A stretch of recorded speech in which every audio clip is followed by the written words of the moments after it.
Hello everybody, welcome back to EP Physics. We're going to talk more about the circuits today. DC, which means direct current, which means the current really flows out of the battery and into the battery in one direction. AC, which comes out of the wall as alternating current. Typical household is 60 hertz or 60 times it switches direction per second. We're talking DC stuff though. Okay, so the first thing we're going to talk about rules for resistance in series. Okay, so we talked about our schematics yesterday. This would be a battery. This would be a resistor. Okay, and like I said, my resistors aren't perfect. This would be another resistor. Oh boy. So these are in series. How do you know these are in series? Review from yesterday. Joe. Very good. They do not share two wires, so these are in series. Okay, so this is R1 and this is R2. What would you think would happen with this resistance? As I add R2 to the circuit, is it going to increase or decrease the circuit or the resistance? Increase. Does that make sense? And really, when you look at a resistor, we have this, just kind of take a little bit of a different look at a resistor. Here's our big, huge wire. Okay, so that's the wire. And then we have a resistor in there, and it's like a really skinny wire. And then here's another end of the... So this piece would be the wire, resistor. Okay? And so if you look at our resistance for a wire, what is the big difference here of the wire and the resistor? Area. Yeah, it's tiny, the area. And it could have a different row too, and the L is, the L is short, so that doesn't really play in there, but that's what a resistor is. So what happens when you start moving extra charge along the resistor, it's kind of like this. Okay, so here's the gymnasium, right? During the pep rally. Okay, this is like all the people in the gym. This is the wire. There's like enough room for all the charge on the wire. It's huge. It's like a gymnasium, But what happens when the pep rally ends? Well, you get a door. And everybody knows what happens at that door.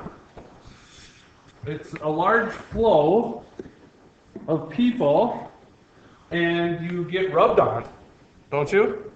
Don't you get rubbed on? You don't like go single file. It's like everyone's rubbing and, right? Yeah. Okay, so what happens when things get rubbed? They get excited. Yeah, so if you put your hands together and rub them, you can feel the heat, right? Well, that's because particles are moving. They're getting excited. More specifically, what happens, if this is a filament of a light bulb, there's going to be the loose skin charge that can move, right? So that charge is going to move across the filament, but as it does, so let's just look at this, as electrons, which we know conventional charge is the movement of protons, or is the movement of positive, right? But remember this, we say that this down here is the nucleus. This is N equals 1. Do you guys remember this? N equals 2. These are the electron energy levels. Do you know what I'm talking about? We've talked about this a lot now. This is part of the stuff we don't really go over in class. If I have a valence electron, or an electron here, and I start moving another electron past that, what's going to happen to this electron? It's going to get pushed up. And it's going to go to a higher energy level.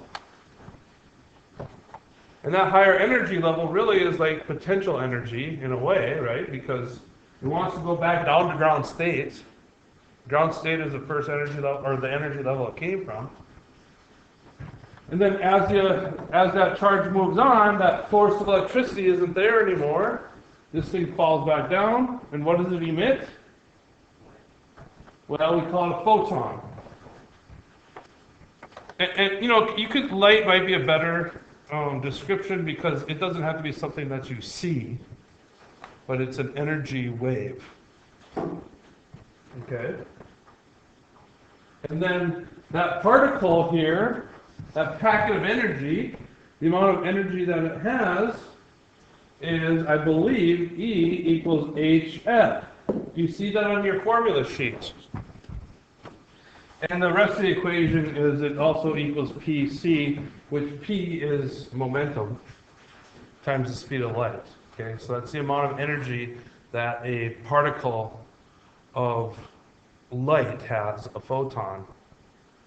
Okay, and so we then emit this. We either emit it as heat or light.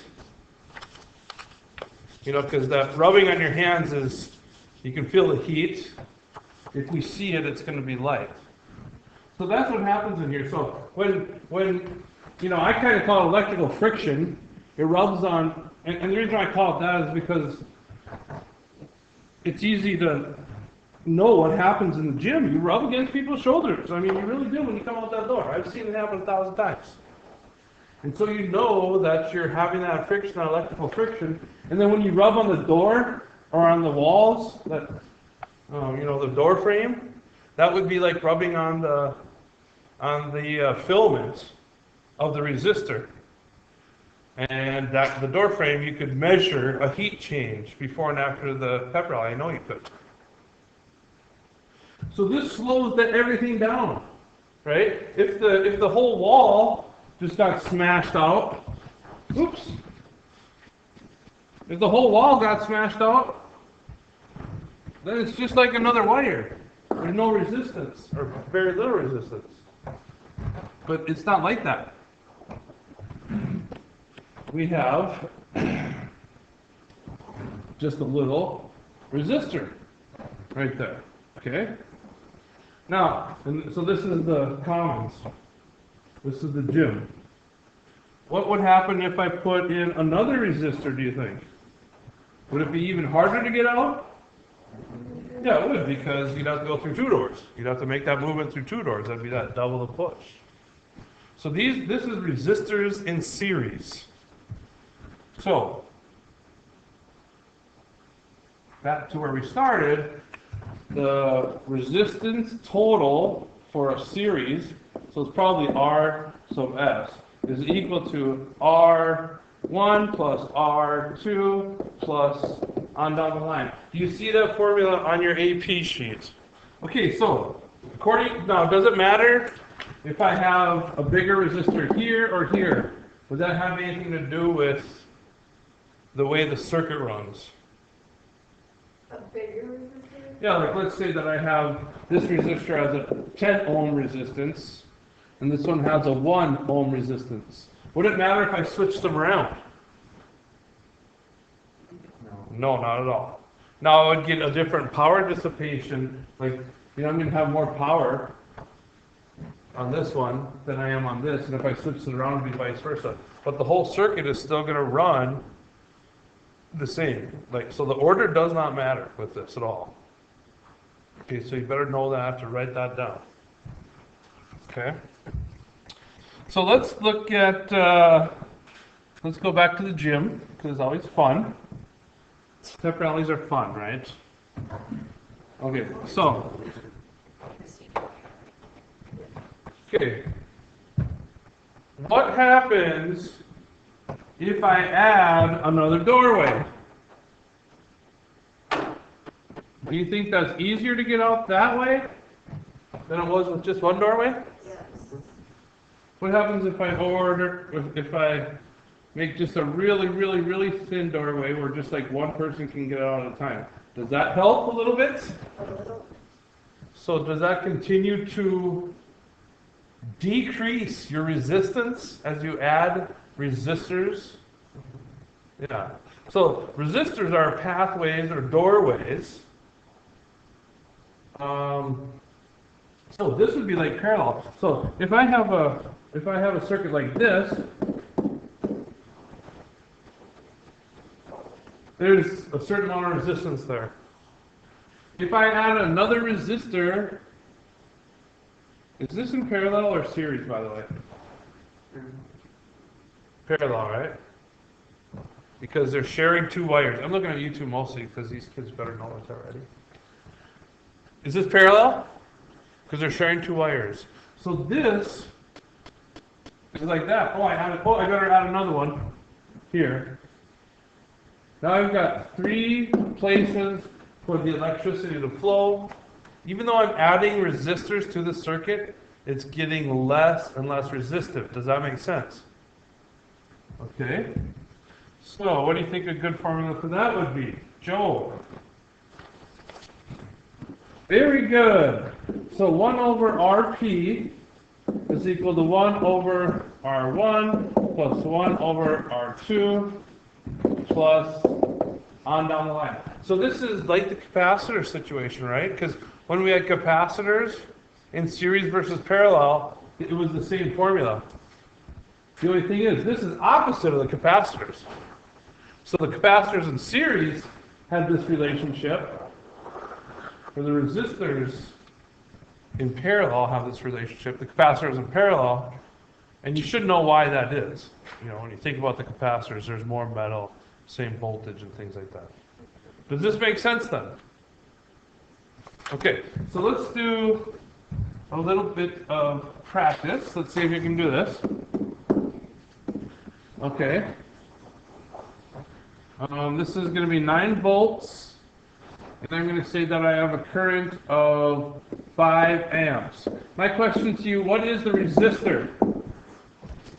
Okay, so V equals IR, R equals the voltage drop across the individual resistor divided by the current that flows through the resistor.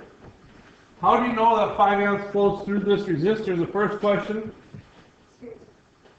Yeah, it's in series, and there's nowhere else for it to go. Like, that's one thing kids don't get. The current doesn't ever get used up. So a light bulb doesn't use up current. It doesn't use up anything. It's like a waterfall. You know how it runs through the turbines and it uses the energy, but the water doesn't get used up? That's exactly what it is. So please don't ever think that anything is ever used up in a light bulb or a resistor. It just flows through it and creates this electrical friction in this situation. Okay, so resistance is 9/5. Very good. Okay, so let's do another one then. Let's add this. And I'll say that we already know that this, well, I'll say that this resistor is 2. What is this resistor? Okay, see if you can do that problem. Yeah, that was a mistake. This resistor isn't 2. This resistor is 1.5. Okay, so now that I got the numbers right, you know, V still equals IR, and if we're talking V total, which is 9 volts, then V total divided by current total. And total current is what comes out of the battery and goes into the battery. That's total current all the time. Now, it just so happens that total current goes through both of these resistors because there's nowhere else for it to go. But then V total divided by current total would give us our resistance total. Okay, so in this case, our resistance total is still 9/5 ohms, right? And if we look at our resistance formula, resistance total equals R1 plus R2. So 9/5 minus 1.5 equals R2, which is equal to, what's the number? 3. Is it just 0.3? 0.3 ohms. So that would be the resistance rating for this resistor. Very good. Okay, I got another question for you. Let's say that we have this. Okay, let's say we have this.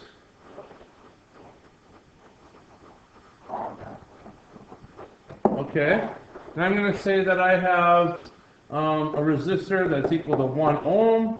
This one is a resistor equal to 2 ohms. This one's a resistor equal to 3 ohms. Okay, I'll say I have a 4-volt battery, And my question is, what's the total current, which would be going into the battery and coming out of the battery? Okay, so let's see if we can figure that out.